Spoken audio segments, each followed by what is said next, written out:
હાલારની ધરતી, જામનગર હાલારની ધરતી, અને એમની કહેવાય છે કે જામ રાવળની સખાતે જુદા જુદા સ્ટેટોમાંથી એ વખતના બધાય સુરવીરો આવેલા એને મદદ કરવા માટે, અને એક બહુ મોટી સેના આવતી હતી. એક મુસલમાનના દીકરાને આશરો આપવા માટે જામનગરે એને આશરો આપ્યો. આખી કથા બહુ જબરી છે. અને જામ રાવળને મદદ કરવા બધાય સેનાઓ લઈને રાજાઓ આવતા હતા. એમાં એક કચ્છની ધીંગી ધરતીમાંથી, કચ્છમાંથી, ભદ્રેસરથી એક 14-15 વર્ષનો એક જુવાન આવેલો. ઉંમર કેટલી? 14 થી 15 વર્ષની ઉંમર. ઈ જુવાન આવેલો. કચારીમાં બધાય બેઠા હતા જામ રાવળની. એમાં ઈ જુવાને આવીને બેઠો. એટલે કોકે ખૂણામાં છોકરું કોણ બેઠું છે એમ.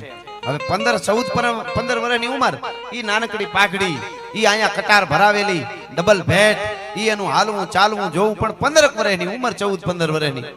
એટલે વિચાર થાય કે આ શું આવ્યો હોય છે બાળક 15 વર્ષનો. ઓલો કોણ? તો કે ઈ તો ભદ્રેસરથી કોઈ મોટું નથી આવ્યું તમને મદદ કરવા માટે યુદ્ધમાં. ત્યાંથી ભદ્રેસરથી છોકરો આવ્યો છે, ઈ બાળક આવ્યો છે 15 વર્ષની ઉંમરનો. હા, એ બાળક ઊભો થા, અહીંયા નજીક આવ્યો. ઈ કે માસીબાના ઘરે લાડવા ખાવા જવાનું નથી? તારા દાંત મોઢામાં દૂધ ગંધાય છે હજી? અને તારા બાપને કે કોઈને ન મોકલવું હોય તારે ઘરે બધાને કહી દે તો ના પાડી દેવાય. 15 વર્ષના બાળકને શું હોય અહીંયા? પણ પગથી માથેથી રેવંડ ગઈ ભારતની ધરતીનો યુવાન કેવો હોય જોજો તમે. પગથી માથેથી રેવંડ ગઈ કે મને આવું કહેવાય કેમ. અને એમાં એને હાલતો થઈ ગયો, ઊભો થઈને વયો ગયો. અને વયો ગયા પછી આમ અંદર જગદંબાને આવડને યાદ કરે છે, આશાપુરાને યાદ કરે છે, મોમાઈને યાદ કરે કે માં, હે જગદંબા, હે ભેળિયા વાળી, એકવાર મને મોકો આપી દે તો હું જામ સાહેબને કહી દઉં કે ક્ષત્રિયના દીકરાને ઉંમરની જરૂર ન હોય. બસ મને મોકો આપ તો ખબર પડે માં. જગદંબા એમાં એક દિવસ એવું બન્યું, બપોરનું ટાણું, પોતાની પટ્ટી ઘોડી છે, એ ઘોડીને તળાવમાં ધમારે છે, આમ પાણીથી નવરાવે છે. અને ધોતી એક પહેરી છે, પોતે હથિયારો બધા કાંઠે પડ્યા છે, ઘોડીને તળાવમાં આમ ધમારે છે, નવરાવે છે. એમાં બપોરને ટાણે, ટૂંકમાં વાત કરું છું કે બપોરને ટાણે જામ રાવળના ભાઈ હરજોળજી જે નાવા બેઠેલા તંબુમાં, અને એમાં ઓસિંતાનો દુશ્મન આવી ગયો. અને આવીને જામ રાવળના ભાઈ હરજોળજીને ફારડા કરતું ભાલું પરવી દીધું અને એને મારી નાખ્યા. અને પછી પોતાને એવો ઘોડો હતો પાણીવાળો, એના ઉપર સવાર થઈ ગયો. જામબેચા એ હતો જે મારવા વાળો દુશ્મન, એ મારી અને હાલ તો ઘોડો નીકળી ગયો બાગડતા. પણ પાગા નાખતા રકાબ કવિ ધાગા ભરી પાગા આગા જાવે નાહી ભાગા ભૃગા નાહી આજ ગન થોપકા ગણાગા તરી બાગા હાથ જાય તાતો રીજા રાગા રવે નાજા ખરા કબે રાજ એ જાય ઓ જાય. સેનાઓ તૈયાર થવા માંડી, ફડકારા હાકલા થયા. અને મીડા કેવા દુશ્મન વયો જાય ની હાલારની આબરૂ જાહે, આપણી આબરૂ જાહે. દુશ્મન વયો જાય ની, દુશ્મનને મારો પકડો, કોઈ આંબુ નહીં. એમાં તળાવને કાંઠેથી નીકળ્યો, વાહે પડકારા થતા આવે, ઘોડે સવારો આવે, એ દુશ્મન જાય, જામનગરની આબરૂ જાશે.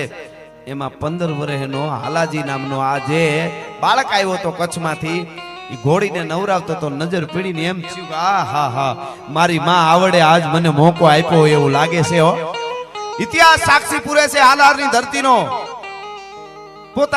પોતાથી ડબલ ગજાળું ભાલું હતું, ઈ કાંઠે હળી કાઢીને લઈ અને એમને બગાક જમ કરતો પટ્ટી ઘોડી માથે સવાર થઈ ગયો. અને ઘોડીને કીધું કે આજ તારા ડાબલામાં મારી આબરૂ છે. અને બાગડતા એ જાય. થોડોક દુશ્મનનો કરશન જામબેચા નામનો દુશ્મન હતો, મારીને જાતો હતો. ઈ કરશન જામબેચાના ઘોડાથી થોડોક દૂર રહ્યો. હાલાજી 15 વર્ષની ઉંમરનો છોકરો, સાંભળજો. હટાણે બે હું કેમ અમુકને ખબર, હું હજી નાનો શું કર્યું, તું બોર્ડમાં આંગળી ભરાય લાઈટના એટલે પૂરું થાય. હા, મજબૂત બનાવીજો બાળકોને, જમાનો આગળ બહુ હજી જોયા જેવો આવશે. 15 વર્ષનો દીકરો હાલાજી બાગડતા પોતાની ઘોડીને આમ થપાટ મારી નજીક આવી અને ઘોડી ઉડી પાછળથી પટ્ટી. હો ભાઈ, બગાક જમ કરતી આમ પડખે સીડી. પોતાના હાથમાં ભાલો હતો, એ ફારડાક કરતો કરશન જામબેચાના વાહામાં માર્યો.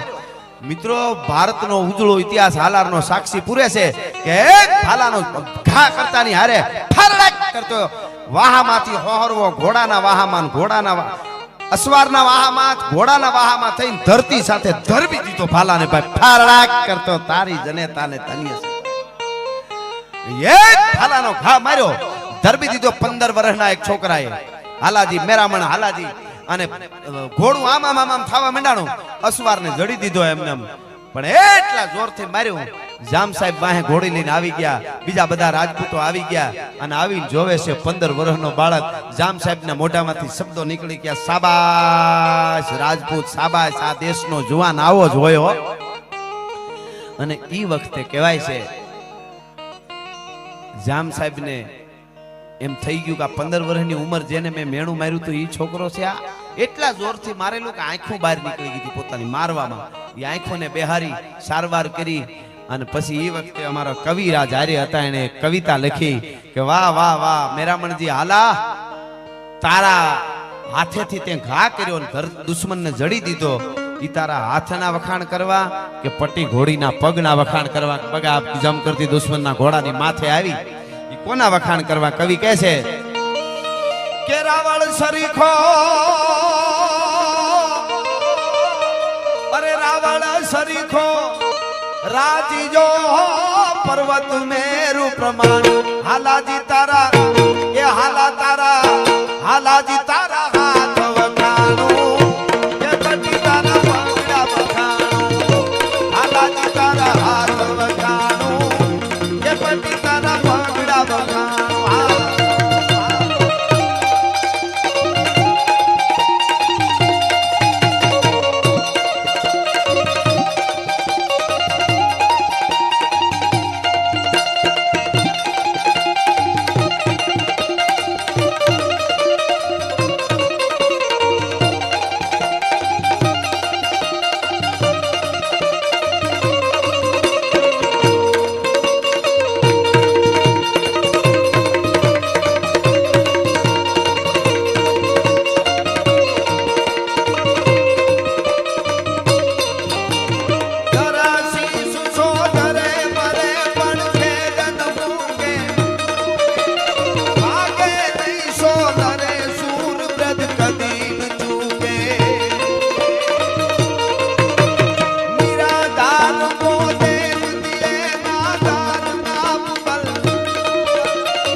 હાલાજી તારા એ હાલા તારા, હાલાજી તારા હાથ વખાણું કે પટી તારા પગડા વખાણું.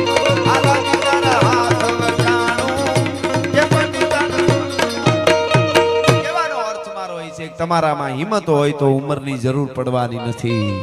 એવી અનેક આપણી કથાઓ છે. એટલે માવડીઓને કહું છું કારી આવી હારી વાર્તાઓ બાળકોને સંભળાવીજો.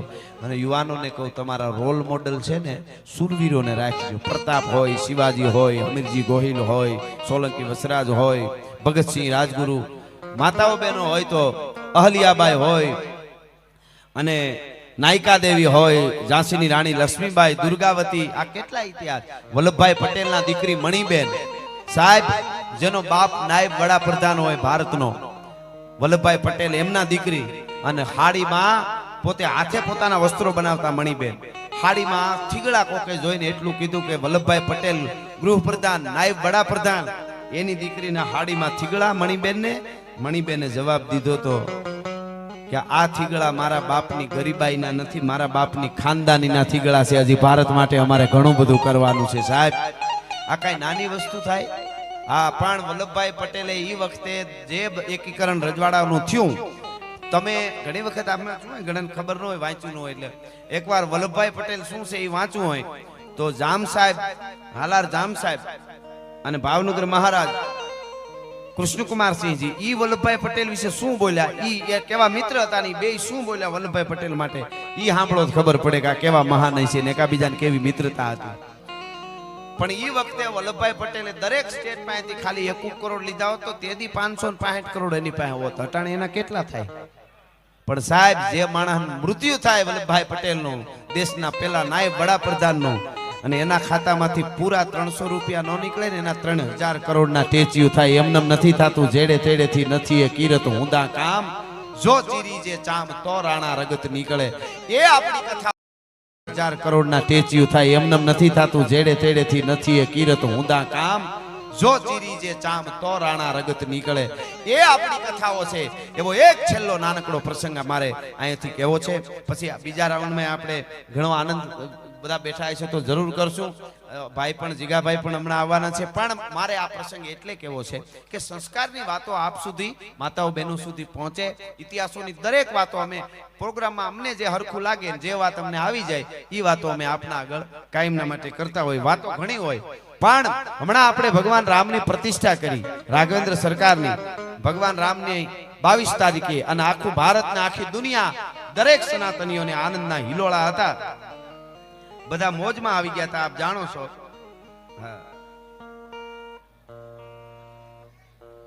આમાં શું છે, ફરમાઈશો ઘણી બધી છે પણ કંઈક લઈ લેવું, કંઈક આમાં, કંઈક બીજા પ્રોગ્રામમાં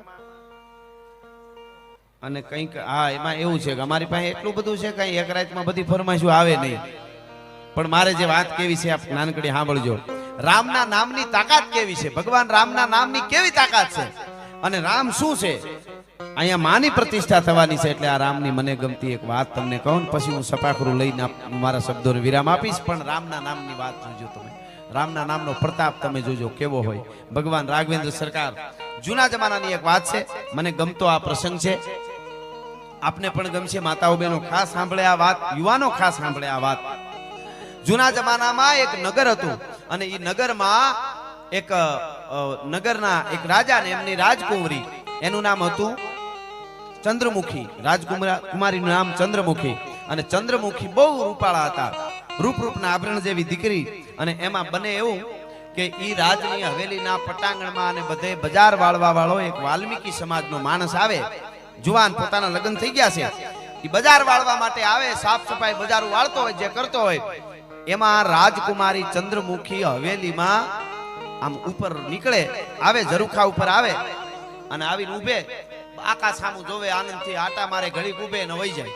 એમાં એક દિવસ એના મુખારવિંદની સામે, મુખારવિંદની સામે રાજકુમારી જે હતી ચંદ્રમુખી, એના મુખની માથે, એના મોઢા માથે નજર પડી ગઈ. અને કોની?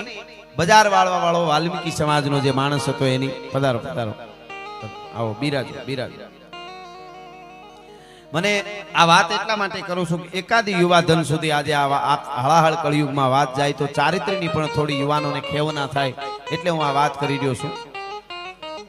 એ ચંદ્રમુખી જે હતી રાજકુમારી, એના માથે નજર પડી. વાલ્મીકી સમાજનો એક માણસ વાળવા આવે, એની નજર પડી. પણ એવું એનું રૂપ જોતાની હારે મોર કો ધ્યાન લગો, ઘન ઘોર સે દોર સે ધ્યાન લગો, નટકી જેમ દીપક ધ્યાન પતંગ લગો, પન હારી કો ધ્યાન લગો, મટકી ચંદ્ર કો ધ્યાન ચકોર લગો. ધ્યાન લાગી ગયું, જુવાનનું ઘડીક ખવાઈ ગયો. અને પછી મનોમન નક્કી કર્યું, સાંભળજો આ વાત, નાનકડી વાત છે પણ મજા આવશે. મનોમન નક્કી કર્યું, આજથી આ રાજકુમારીને હું જોઉં, સવારમાં કાંઈ વાળવા આવું, એનું મોઢું જોઉં તો જ પાણી પીવું, અનાજનો કોળિયો મોઢામાં મૂકું.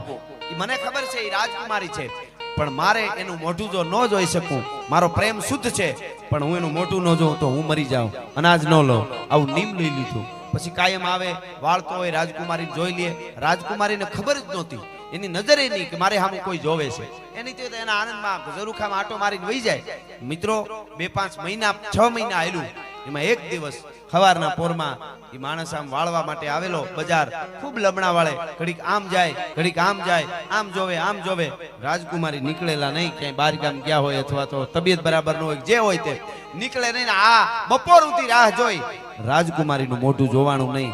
બપોર થયા ને મિત્રો, ઘરે વયો ગયો, ખૂણામાં જઈને બેહી ગયો. એની પત્નીએ પૂછ્યું, તમને શું થયું? ઝૂંપડામાં જઈને બેહી ગયો, તમને શું થયું કયો તો ખરા, તમને મારા હમ છે. પછી બધી વાત સાચી કહી દીધી. તું મને માફ કરજે, તું મારી ધર્મપત્ની છો, હું તને પણ બહુ પ્રેમ કરું છું, પણ રાજકુમારીનું એવું રૂપ, ચંદ્રમુખીનું, મેં એનું મોઢું જોયું, મારો પ્રેમ શુદ્ધ છે, મને ખબર છે, પણ મારે એનું મોઢું જોવું ને તો જ જીવાય, બાકી જીવાય નહીં. અનાજ કે પાણી હું લઉં નહીં. હવે રાજકુમારી મને આજ મોઢું હું એનું ન જોઈ શક્યો. અને એની પત્નીને એમ થયું કે જીવતા જોગીએ ભલા, જો મારો પતિ ખાધા પીધા વગરનો મરી જાય તો શું થાય, એમ ખાધા પીધા વગરનો નહીં. રાજકુમારીએ કીધું તમારા માટે હું ત્યાં જાઉં. એમની પત્નીએ કીધું તમારા માટે હું ત્યાં જાઉં રાજકુમારી પાસે. અને એની પત્ની અંગરક્ષકોને બધા જે પહેરેદારો હોય, એ પહેરેદારોને ધક્કા મારતી, રોતી, ધરાર પગે લાગતી આવે, રોતી આવે. આ માણસ, નાનો માણસ, એની પત્ની ઠેઠ રાજકુમારી સુધી પહોંચી ગઈ.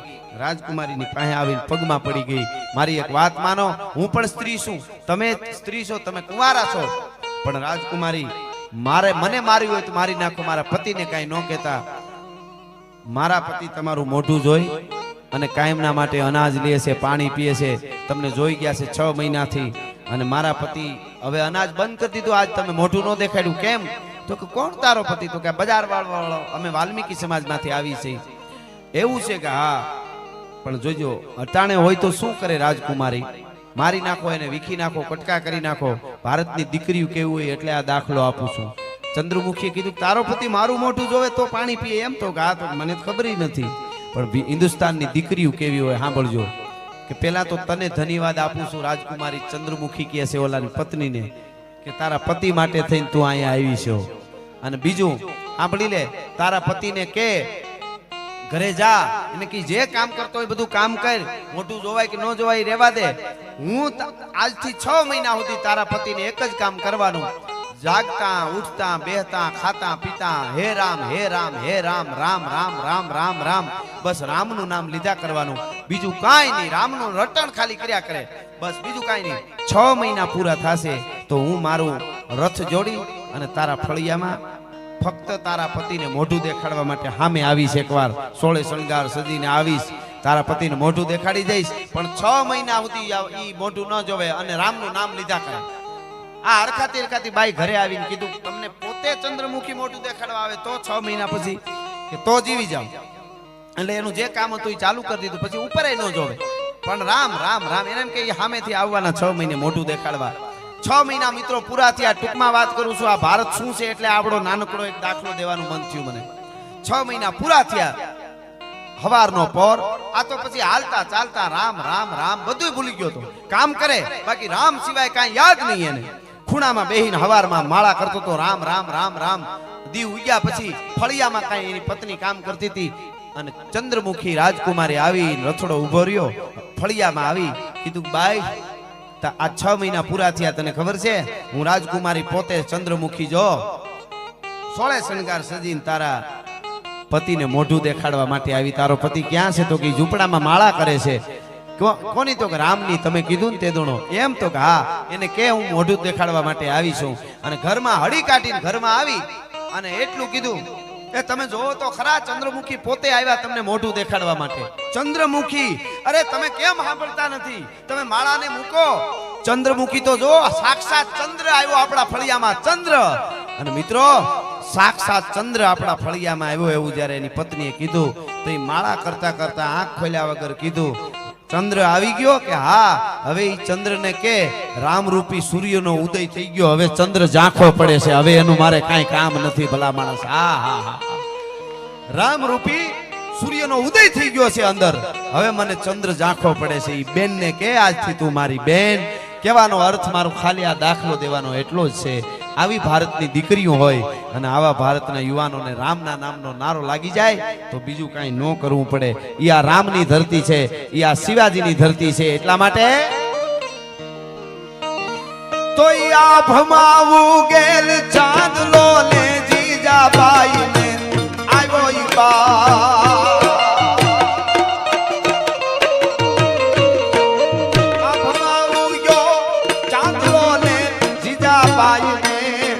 આવ્યો બાદ રે જીજાબાઈ.